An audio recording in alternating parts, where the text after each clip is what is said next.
Hi, welcome to our fourth Spotlight Q&A.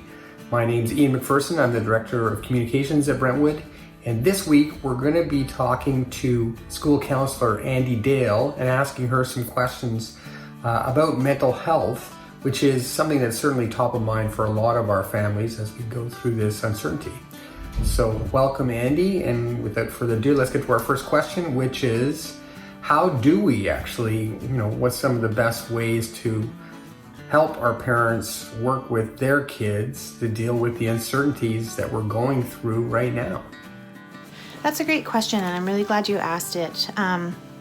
Supporting your child through times of uncertainty is also going to support you through times of uncertainty. So I know as a parent, not knowing what's going to happen next week, next month, next year even, can be really challenging, and then trying to support your child through that when they're also probably wondering all of the same things, but they may not be able to express it in the same ways that we are as adults. So the ways in which we feel uncertainty or feel stress and anxiety around the unknown is very physical. So oftentimes we have a survival mechanism where we respond to stress and anxiety through fight or flight, fear or danger. Typically this can be very healthy. So, right before an exam, there's lots of anxiety, lots of stress. You write the exam, things calm down, things are back to normal, so to speak. And that's a very healthy way of expressing stress and anxiety. The challenge with right now is there is no end date that we know of. So the stress and anxiety that's coming from this is kind of prolonged and is sitting in our bodies physically for a longer period of time. So some of the things that I really recommend for families would be to focus on ways that you can achieve some feelings of control. So right now, with everything kind of being told to us, we're told how to go about our days, in different countries, they have different rules around going outside or being with family or whatever that looks like. So in some ways, doing things like asking your teen, hey, I'm heading to the grocery store. Is there something that I could pick up that you think that should go on the list? So very small, but does give them a sense of participation in their experience right now. So instead of being told what they're doing next, they are being given some options around that. So family time is a really neat way to sort of help them to feel a little bit more control and help you feel a little bit more control. That could be watching a series as a family and getting your teen to help pick it out, or planning the menu for the week, looking at what activities they'd like to try, or maybe a craft, or whatever the case may be, something where they can feel that they're participating in that action in their free time within your home. The other thing that can be really helpful right now for everybody in your family, and you can do it as a family activity, would be writing down either things that you're grateful for and posting them somewhere, or the other piece would be things that you can trust in the world right now. So because of all of this uncertainty, it's bringing up a lot of distrust about, how things are being handled, or, who's responsible for creating a medicine, and all of these things that are so unknown to it. But thinking that we can trust, the sun is going to rise today, and that's something we can rely on. So again, a very simple activity, but something that you guys can do as a family to kind of focus on ways that you feel that you have trust, it's reliable, you have some control, and you might feel that impact within your family to feel a little bit of a settle from all of that stress and anxiety. So one thing that you can do with your children, but also one thing that you guys can do as parents together as well.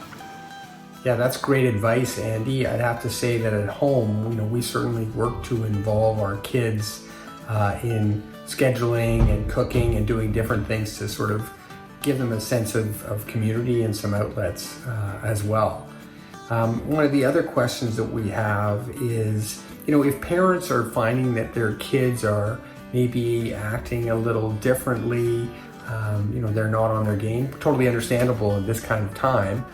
what are some of the things that they can do to work with their kids?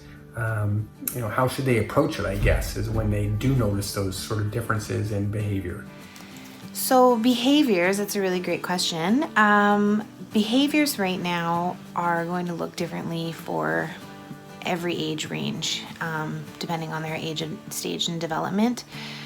So for teens, because they can really understand a lot more, they know what they're missing, they have a lot more abstract thought, their world has changed so abruptly in such a small period of time, in a developmental stage where they're starting to increase their own independence and sense of self and who they are. Being at home all the time and being sort of secluded from their peers is actually the biggest impact of this stage. Having a toddler at home is pretty easy. You can just entertain them with some Play-Doh, but whereas older teens, they really have a sense of what's going on in the world, and that brings out a lot of stress and anxiety, but also a lot of grief around missing out on what it is that they know that they could be doing right now. So one thing that you might notice as parents is lots of behavioral changes around that. So maybe you notice your child might be a little bit more emotional than usual. Maybe they're feeling more stressed, or they're irritable, or they're having a hard time, doing simple tasks like putting their dishes away. Sometimes that's normal because they're teenagers, but if it's a typical thing that they can do and then all of a sudden are not doing, that might be a big sign to you about how much distress they're feeling right now, or how much distress they're carrying around. So one thing that you can do as a parent is sort of model your own emotions for them. So one thing that keeps coming up for me in talking to students is the amount of grief and loss that's being felt right now, specifically around Brentwood being such a healthy, tight-knit community where there's so much of their day-to-day is rooted in tradition. But coming up towards the end of the year, there's a significant amount of activities and events and passing of the torches that's going to get missed if they're not returning to school.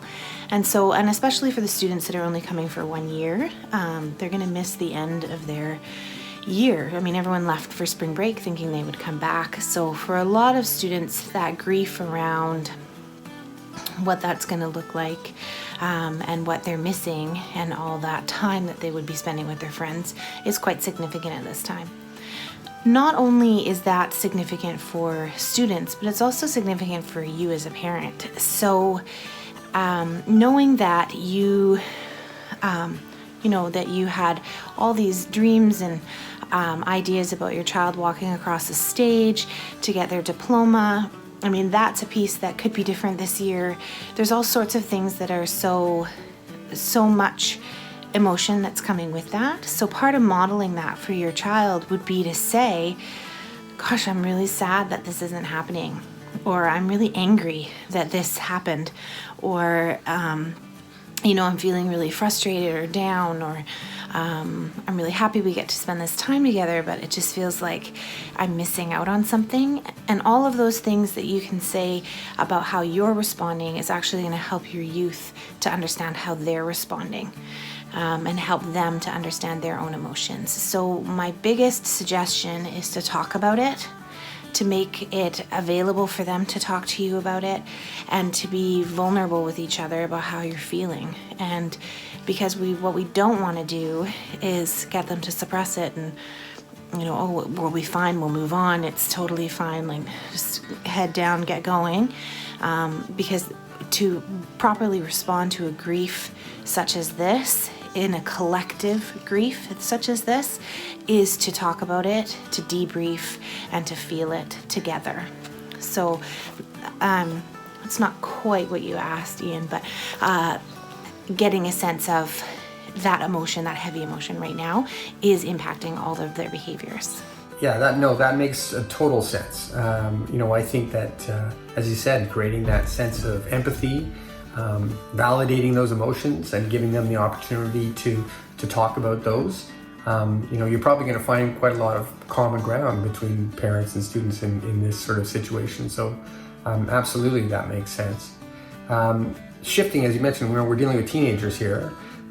There's a lot of questions that we get about screen time. So, you're on Zoom all day for your classes, and then, there's a natural shift to want to go and, chat with your friends online or to game, etc. So what are some of the things that parents can do when they might be concerned about how much screen time their kids are actually getting? So I'm really glad that you asked that question, Ian, about screen time, because I've been getting that question a lot right now as well. So the way that I've been sort of viewing screen time at the moment is to compartmentalize between Zoom and school and social media and gaming. So partly why I'm doing that is because I think that the importance of remaining connected to and participating in the Brentwood community is so vital and so important for our teens to be able to see the faculty and staff, to be able to see their peers and connect with them and really feel a part of that collective experience right now, like I had talked about before, around feeling that grief and loss. Being able to talk about that with the people that are also feeling that is really important in terms of debriefing and reducing some of that stress, because they're feeling it too. So for me, the Zoom and school time is a really important time right now, especially around the clubs or house meetings, because from what I hear from students is they're pretty fun. It's very light. They're sort of connecting, they're building relationships, which is going to benefit them for next year, but also it's not necessarily a drag to have to go and log in and go and do this next thing. So I think that that's a really positive piece. So allowing them to stay connected to that community, I think, is pretty important. In terms of screen time, however, there has been an increase in teens using social media and gaming and kind of zoning out online, maybe doing some window shopping. But there's also been a huge increase in adults' use of screen time right now. So one thing that I would really encourage that is, if you as a parent are feeling like, screen time's gotten a little out of control for the whole family, then addressing that as a family. So deciding that, we're going to have a couple hours every day that we're just all screens off, or we're going to go for a hike or a walk if your community allows that right now, or doing a family activity together. Maybe cooking or baking, or doing some sort of puzzle or craft, or making your list of gratitude or things you trust. To do something together, and then sort of to block out that time so that it's concrete. Teens like to know when it's off and on. They do respond really well to that black and white. So that might be something that would be really beneficial right now, to recognize that we're all kind of engaging in more screen time than typical. And then deciding as a family how you guys are going to manage that. I think it would be really good right now. So good question. And partly that is going to be something that is ever evolving, that we're going to continue to talk about. I mean, when the weather's pouring rain and it's really crummy, maybe that's a movie day. Or when it's beautiful and sunny, maybe that's a different day that you guys can hop in the car and I'll go for a drive, So there's different responses, but I think it's going to be ever changing right now, and it's a continued discussion. So Thanks, Andee, for those answers. Some really great insights there. I know that we'll be putting into practice, and I'm sure a lot of our families will as well. For everybody watching, thanks for taking the time this week. If you do have somebody that you'd like to have us sit down and do a Q&A with, please just write me directly, or if you have any questions for us, happy to get back to you. Otherwise, have a great weekend. I hope you're all well. Take care of each other, and we'll see you next week.